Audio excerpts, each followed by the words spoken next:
So I moved recently into a new neighborhood in northern Georgia, only to find out it's racist. Let's talk about it.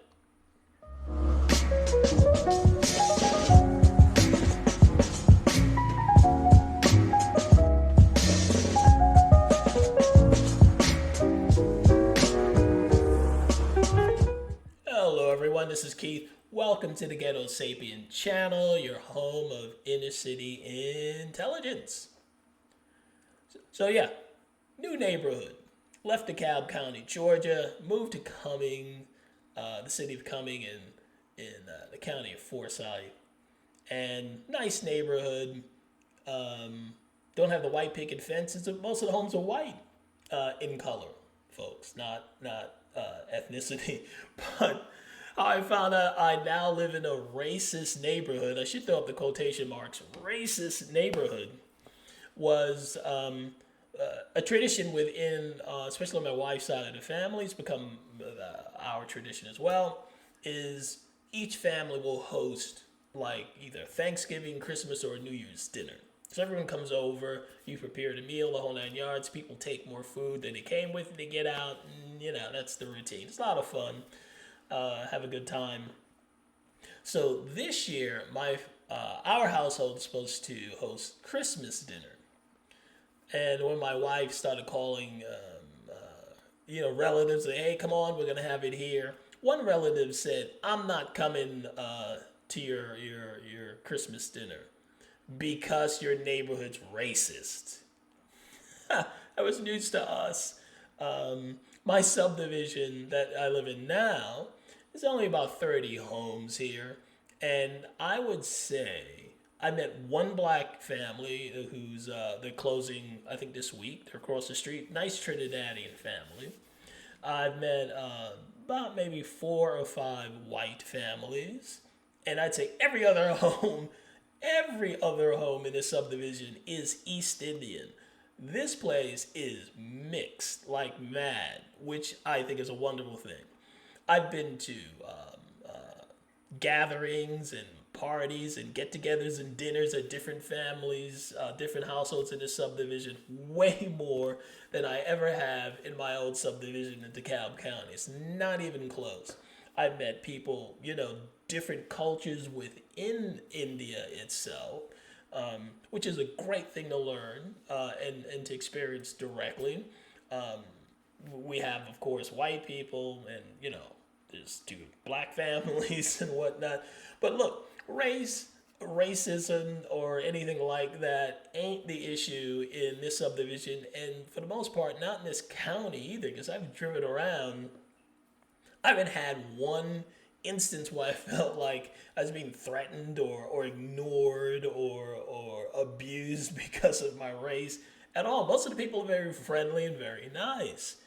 Um, DeKalb County is mostly black. It's like 99% black in the area I was in particular. This family member still didn't come by the house anyway. I think the excuse of racism is just an excuse. It's hollow. This person, I think their real issue is that we're conservatives. We're not, our household, my wife, my children, all of us, we're conservative or libertarian, and this particular family member don't like that. So they're letting politics get in the way of family, but that's how it is, unfortunately, within the black community. Politics is way up there. It affects everything. You have to follow the Democrat Party before it comes before family, it comes before God, to be honest. And I think that's pretty sad.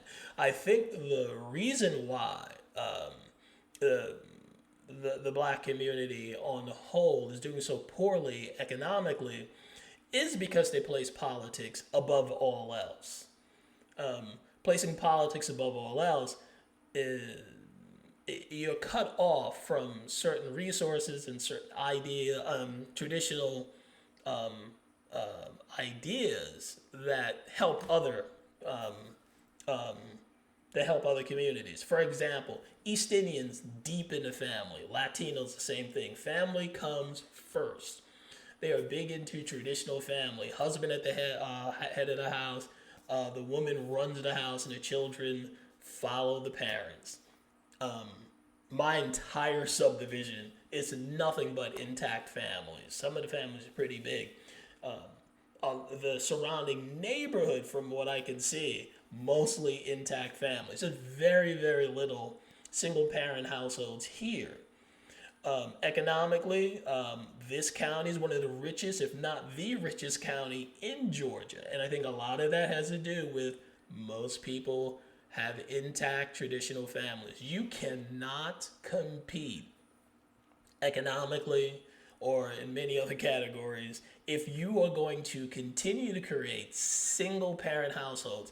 The Black community cannot succeed with a 70% and rising single parent household rate. It's simply impossible. I think, and I've said this before, the wrong idea was taken from the success of the civil rights era. It gave people the idea that the salvation for Black people is not coming from the church, it's not coming from economics, it's coming from the government. They're the ones that are going to rescue the Black community. And I think the Black community has been suffering ever since that time. East Indians are doing very well. Asians are doing well. Africans, like Nigerians, doing very well because, again, they hold on to the traditions that family comes first. So they're doing well economically. They're doing well education-wise. And they have very little political representation because they don't care about that. It doesn't matter nearly as much as economics. They're starting their own businesses. They dominate certain tech industries, and they don't care about politics.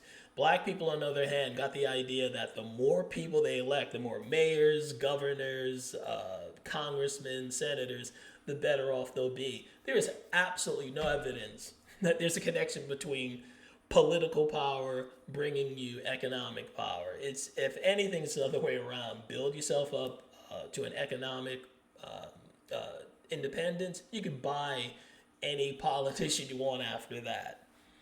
So until we get that straight, until we start returning to what God wants us to do, start intact traditional families, we're always going to be behind the eight ball. I don't know what else to say, but it ain't racism. That's my take on this. What's yours? Like, share, comment, and subscribe.